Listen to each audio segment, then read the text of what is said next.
in my mind, how various different inputs and factors in the South African school system affect the production of educational outcomes, so to speak. So in the middle, you've got the learner and the teacher in the classroom.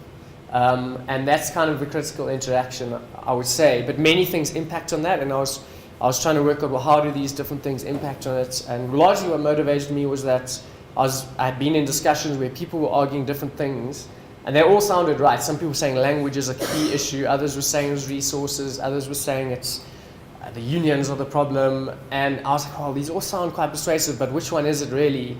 And I felt like, well, actually it's kind of all these things, and they interact in different ways, and I tried to unpack that. So in the middle, you've got the learner and the teacher in a classroom conducting what they do in a particular language, so obviously that all influences things. The learner and the teacher each bring their own sort of subsidy to the classroom. They come with backgrounds and training and homes, and that affects things a lot. But then from the top, you've got sort of interventions and resources, for example, that come into the classroom.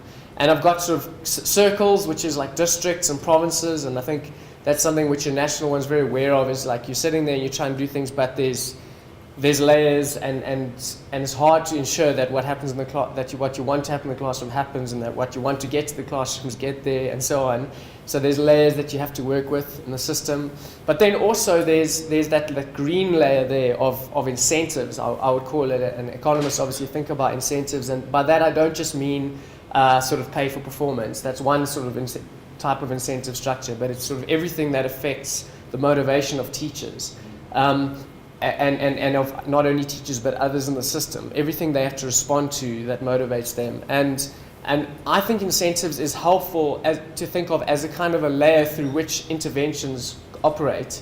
And for me, interventions such as giving people textbooks, those are going to be more productive if people have a strong incentive to use them. So if their goals and the things that motivate teachers are the same as the goals of education policy, then when you have a specific intervention, people are going to want to take that because they really want to improve learning outcomes in some way. And so they're going to use the textbooks, and they're going to use the annual national assessments to improve their own assessment practices, and they're going to go to in-service training and concentrate and take home the materials and so on. So I think all those things that we do will be more effective if we've also made sure that the incentives and the goals are aligned better.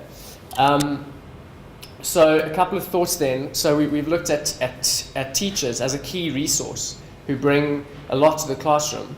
And just thinking for a little while about what the options here about this resource are. How can we get better outcomes from this resource, which is teachers? Because obviously they are our largest cost.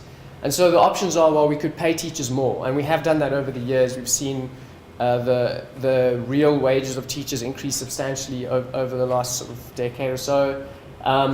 We could pay them more, but I think just doing that, we all know it's not going to change the fundamentals of this picture. It's not going to change what they bring to the classroom. It's not going to change the incentives if you're just paying them more. It's got to be kind of resources that we use, but in a kind of a smart way to make sure that they work. So we could that's the one option, is to pay teachers more. Another is to employ more teachers. But there again, there's questions around the cost effectiveness of that relative to other policies.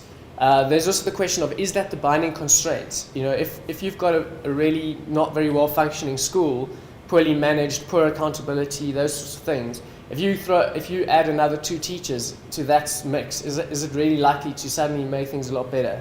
So it might not be the binding constraint in the school system. Then you've got the option of pay for performance, where you try and explicitly affect their incentives and their motivation. It's difficult to do, but one can talk about ways to try and do that. Or you could pay teachers much more to try and attract the right kind of skills into the teaching profession. That's sort of a longer term one, also not easy to do. It's the kind of thing that the McKinsey reports say, look at South Korea, look at these countries. Teaching is like the profession in the country. It's hard to get into. They're paid really well relative to other professions. South African teachers get paid pretty well relative to what those individuals would earn in other sectors in the labor market.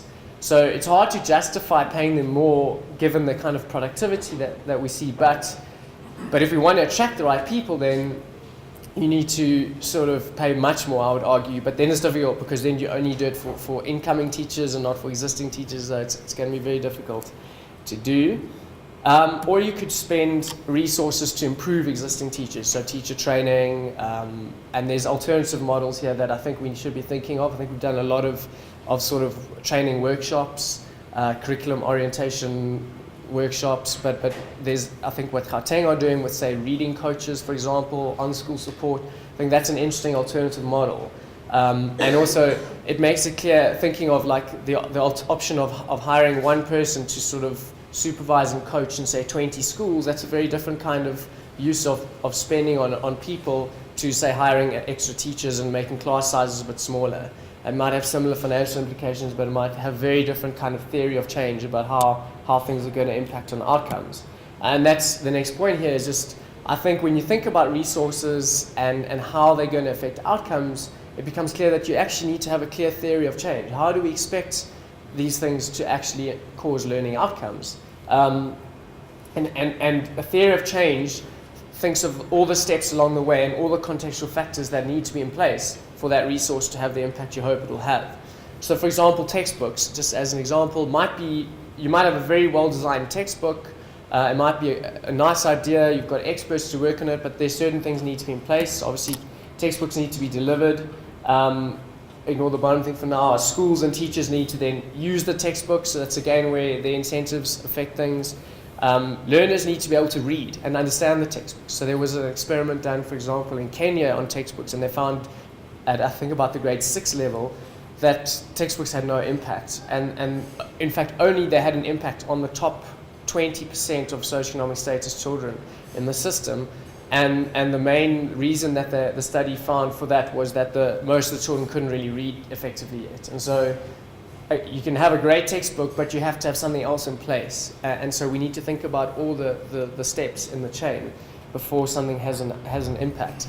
Then I think this also points to the importance of doing impact evaluations to see which resources do make a difference, because sometimes the theory of change isn't quite clear.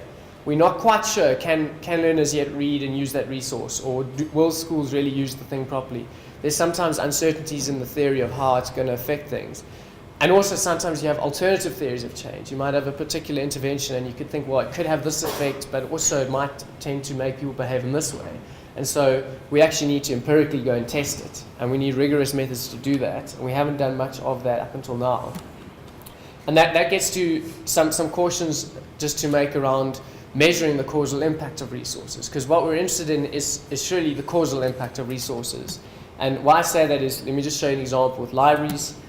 So this is just a correlation. Basically, this is showing that schools with no libraries do way worse, in this case in PILs, in pre-PILs, than schools with libraries. And 155 points worse, which is like 3 years of education worse. It's like way worse, okay? But the point is, does this mean that we must go out and build libraries because this is the magic bullet now? Because look how differently things do.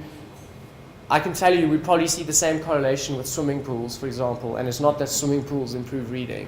The point is that we've got correlations, we've got different types of schools, some have got libraries, some don't, but there's actually other factors that are driving educational outcomes in those types of schools. And so we need to think really hard about how we measure causal impact. It's not, correlation definitely doesn't mean that this thing causes outcomes. And as policymakers, we don't want to know whether schools with swimming pools do better than schools without swimming pools. We want to know if we build swimming pools, is it going to do anything to improve outcomes? And for that, you need particular types of studies.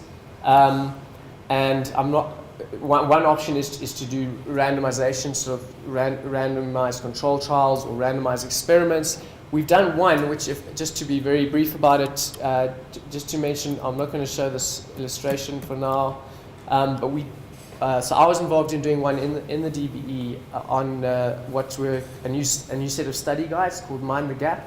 It was developed last year during 2012. It wasn't yet distributed at scale because it was still being developed, and we printed sufficient numbers for certain underperforming districts that needed priority attention. But for example, Mpumalanga was not targeted last year for that intervention. And so that was a province where we could do a randomized control trial where we could send books that we had available to certain schools and then compare them to schools that we didn't select as a fair control group. Because the point is that if you just look at schools that exist, that if you just look at schools in South Africa now with good access to textbooks and with weak access to textbooks, you find the schools with good access to textbooks do better. But it's also because they're more affluent schools, they've got teachers and principals who are motivated to make sure they get the textbooks. And so it's all those other things that maybe cause the correlation between textbooks, good access and weak access and outcomes. Whereas if you pick two equal groups and then randomly decide, okay, this group gets the materials and this group doesn't, you can then actually, with certainty, identify the causal impact. So we did that, and basically, to cut a long story short, we found that there were 4 subjects: economics, accounting, geography, and life sciences. And the geography and life sciences books had a significant impact on outcomes. It's a very light intervention, so it's like, I think, costs 41 Rand for a study guide, and it has an impact on matric outcomes. So quite a light way. So that's sort of one intervention. The accounting and economics didn't, which is also important to realize that not everything you do has an impact, and there may be other contextual factors that even differ across subjects, which again is why you can have a theory of change, but often you need to test it out. So it might be that geography and life sciences are subjects that are more amenable to a study guide, helping you to kind of cram towards the end of your school career. But I think that's the kind of study that we need to be doing more of, like this one that we did in the DBE, to sort of actually work out what's working, what's not working. It doesn't always have to be a randomized control trial. It's not always possible to do that. But there are ways, and there's a growing sort of impact evaluation culture and set of methods that can be used to evaluate our policies. So that's what I just told you about. So in conclusion, suspect my time's getting there. Okay.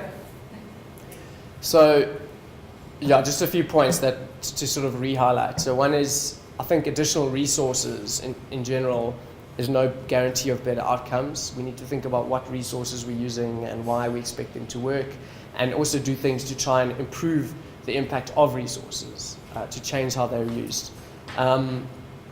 Certain resources are also easily politicized, so some things are easy to rally around and can also be fueled by misleading correlations. And so for me, the important thing is causal impact of resources on outcomes.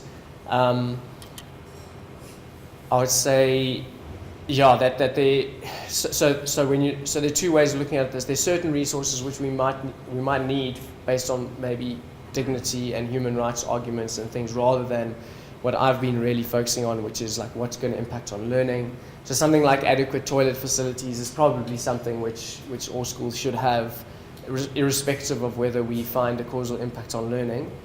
So there are certain things like that. And then I think the main point is we need to spend smartly to improve that classroom interaction between learners and teachers, because that's what's important. That's where learning happens, and so we need to affect that and use the resources we have at our disposal to affect that, rather than sort of naively thinking that additional resources will lead to outcomes sort of inevitably. Because I think by now we know in South Africa that doesn't happen. Thanks very much.